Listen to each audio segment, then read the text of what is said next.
Herkese merhaba arkadaşlar. Kanalıma hoş geldiniz. Uzak şehirden yeni haber ve bilgiler yayınlamaya devam ediyoruz.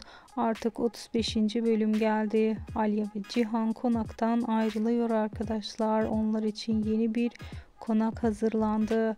Sezon daha başlamadan konak hazırlıkları başlamıştı ve işte Alya ve Cihan'ın yeni konağından ilk görüntüler de geldi.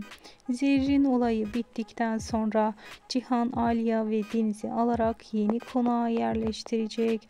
Tabii ki bunlarla ilgili yeni detayları sizlere iletmeye devam edeceğim. Bunun için kanalımı takipte kalmayı unutmayın. Şimdilik ise benden bu kadar arkadaşlar. Bir sonraki videolarımızda görüşmek üzere. Hoşça kalın. Videoları beğenerek paylaşmayı ise unutmayın.